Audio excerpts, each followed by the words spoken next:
یہ تو اس طرف میں ہوں، یہ میں ساری باتیں بہت سارے دلائل ہیں، بہت ساری آیات ہیں، لیکن وقت تھوڑا ہے، وقت مضمون آپ کی خدمت کرنا چاہتا ہوں۔ ایک یہ ہے کہ بندہ کوشش کر کے اپنے رب کے قریب ہوتا ہے، نوافل کے ذریعے، مجاہدت کے ذریعے، تربیت کے ذریعے اور اپنے نفس کی تربیت کے ذریعے، تو بندہ جب اس کے قریب ہوتا ہے، اور ایک یہ ہے کہ جب رب بندے کے قریب ہوتا ہے، ادھر سے ادھر جانا اور ادھر سے ادھر آنا، فرق تو بڑا ہے، تھوڑا فرق ہے کہ ادھر سے میں اپنے رب کی بارگاہ تک پہنچنا چاہتا ہوں، اور رب کی بارگاہ ہے کدھر؟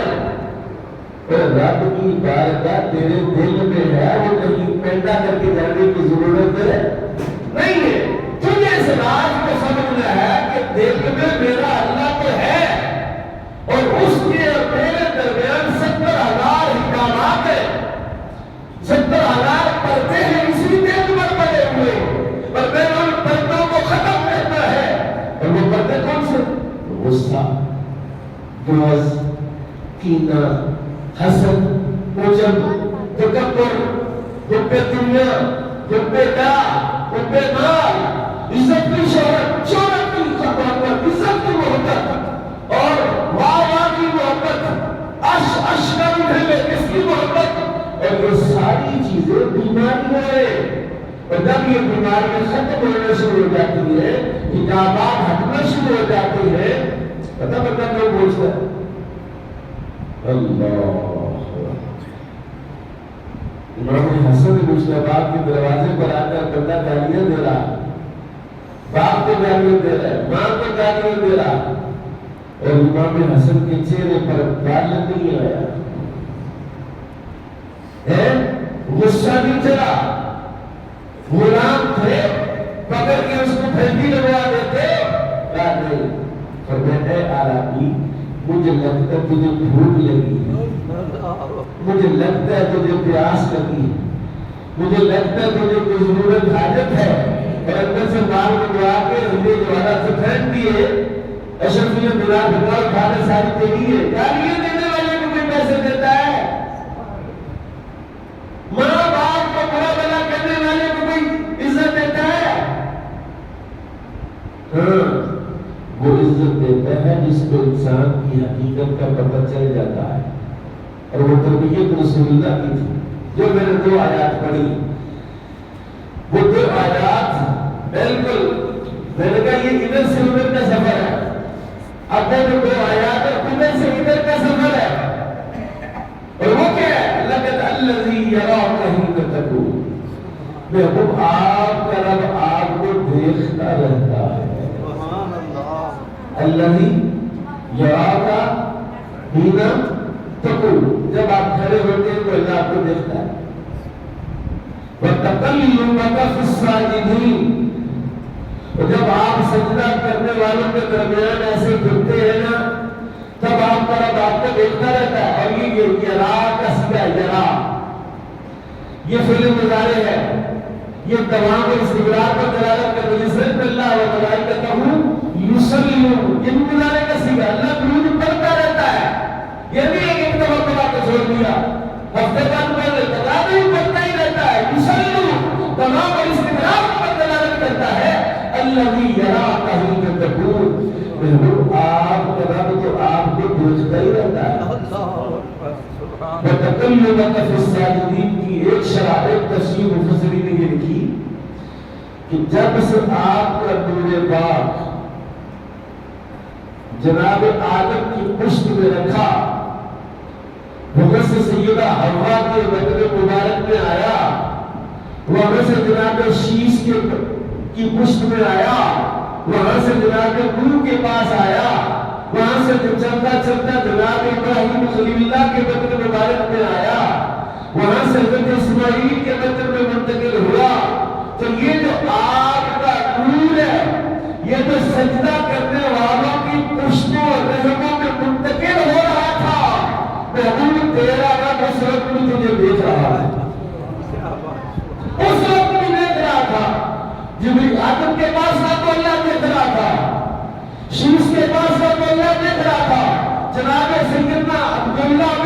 اپنے مطلب کے اس میں تھا تو اللہ دیکھ رہا تھا،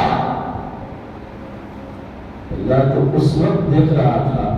تو اب جب اللہ تعالیٰ نے اس نور کو وجود عطا فرمایا تب اللہ کیوں نہیں دیکھ رہا ہوگا؟ اس لیے اس نے بتائی ہے کہ اللہ کی یراک حین تقوم، اللہ ہر وقت دیکھتا رہتا ہے۔ اور سنیے اس سے بڑی عجیب بات آپ عرض کر لیتا ہوں کہ اللہ کسی مقام پر بند نہیں۔ اب یہ نہیں کہہ سکتے کہ اللہ عرش پر ہے، اللہ کرسی پر ہے، اللہ لوح محفوظ پر، اللہ بیت المعمور پہ ہے، اللہ جو ہے وہ جنت میں ہے، اللہ جو ہے وہ ہم تو اس کو سمجھ نہیں سکتے۔ یہ گرمیاں آپ تک ستاتی جو تو آپ زمانے جاتے رات میں جاتے، وہاں گرمی اور سردی کا کوئی کانسیپٹ نہیں ہے۔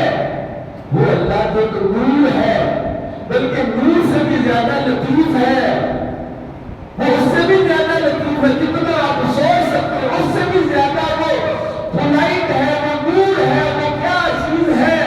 اس کو تو آپ کو میں نے سمجھنا ہے کہ وہ کس رنگ میں ہے، کس ڈھنگ میں ہے، کس انداز میں ہے۔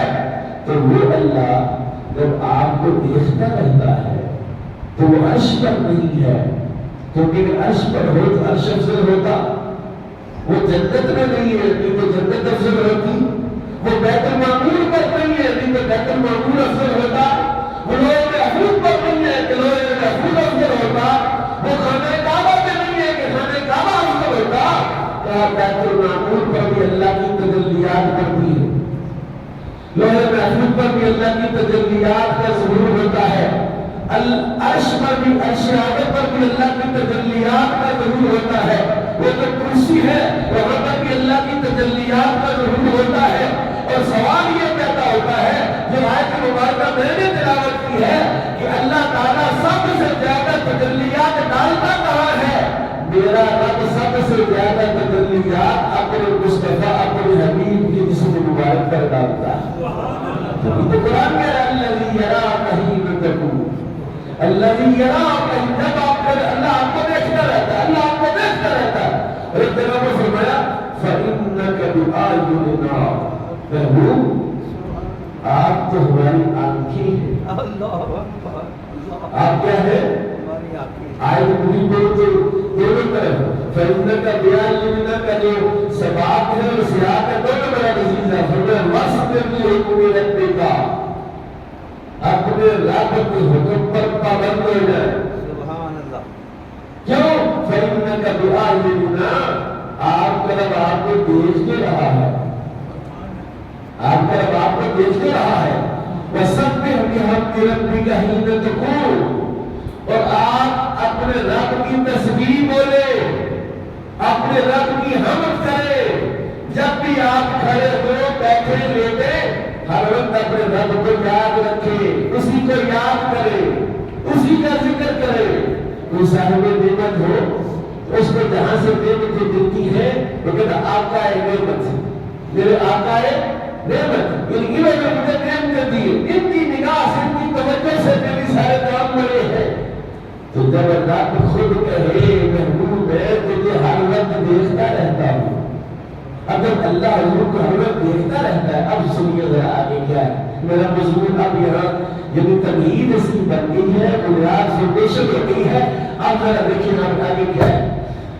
جب اللہ ہر وقت رسول اللہ کو دیکھتا ہے تو کوئی حضور کی توہین کر سکتا ہے؟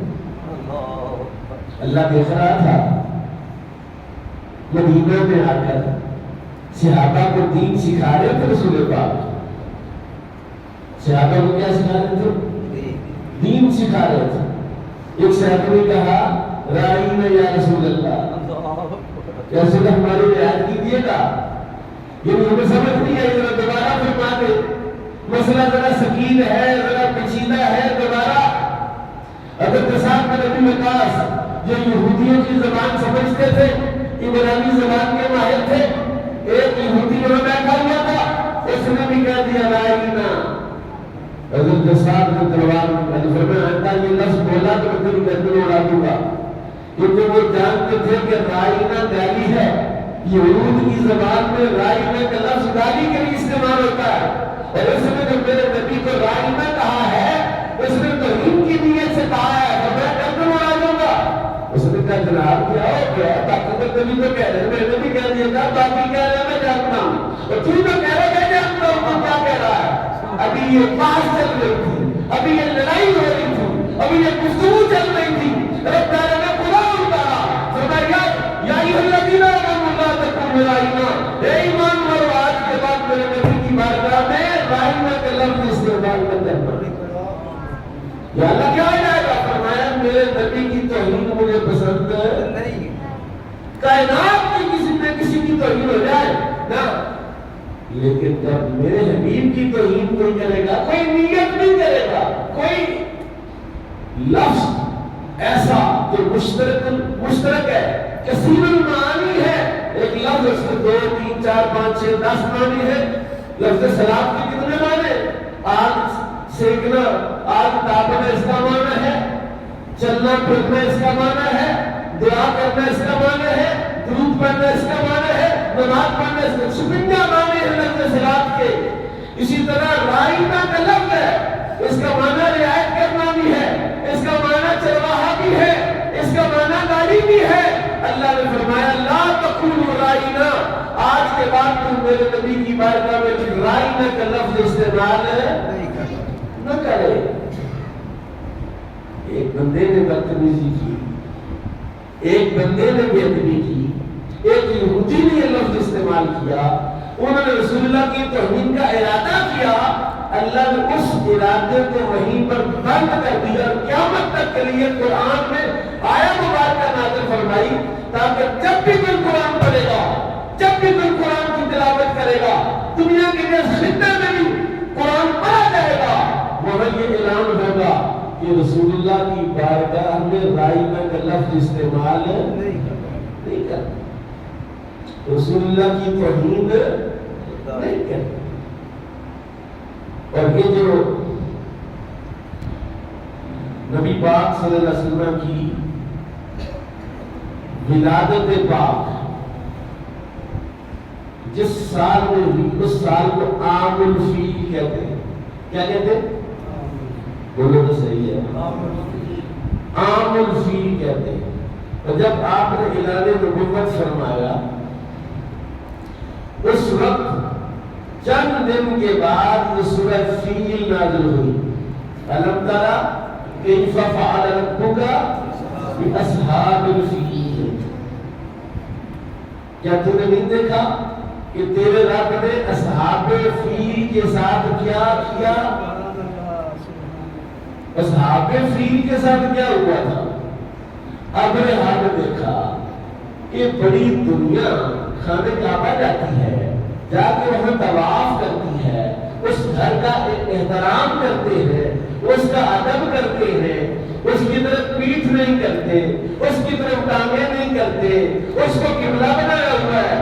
اس نے یمن کے اندر بالکل ہو بہو اسی طرح کا ایک مکان بنایا، اسی طرح کا کمرہ بنایا، اور اعلان کیا کہ اب مکے جانے کی ضرورت ہے، یہ صرف کعبہ دیکھنے کے لیے میں نے اسی طرح کا بنا دیا ہے، ادھر آ جاؤ۔ اب یہ بات لوگوں کو پسند نہیں آئی، بالکل عرب کے لوگوں کو یہ بات ناگوار ہوئی، یہ اس طرح بھی کوئی کرتا ہے؟ کسی شخص نے وہاں گندگی کر دی، رات پخانہ کر دی، ابرہہ غصے سے اٹھا گیا، اس نے کہا اچھا میں تمہارا مقابلہ بھی نہیں دوں گا، گرا دوں گا اس کو۔ ہاتھیوں لے کر چلا اور آیا، اور آ کر خانہ کعبہ کو گرانے کا پلان تھا اس کا۔ کیا ہوا؟ ہاتھیوں کو کعبے کی طرف لے جاتا تھا، ہاتھی کعبے کی طرف جاتے نہیں تھے۔ کیوں نہیں جاتے؟ کیونکہ ہاتھی جانتے تھے کہ کعبے کی شان کیا ہے۔ سبحان اللہ۔ ہاتھیوں کو پتا تھا کہ کعبے کی شان کیا ہے۔ اللہ نے کہا تو نے دیکھا کہ اصحاب فیل کے ساتھ کیا کیا، یعنی بتایا کہ ابرہہ اور اس کی فوج ہاتھیوں سے بھی بدتر ہے۔ ہاتھی ادھر نہیں جاتے لیکن یہ پھر بھی مار مار کر بوتل لے جانا چاہتے ہیں. اللہ نے ابابیلوں کو بھیجا, کنکریاں بھیجی, ہر کنکری پر اس کا نام لکھا ہوا تھا, اس کے سر پر گرتی تھی اور اس کی مکان سے بہانے کی جگہ سے نکل جاتا تھا, ڈھیر ہو جاتا تھا. اللہ نے ذلیل و رسوا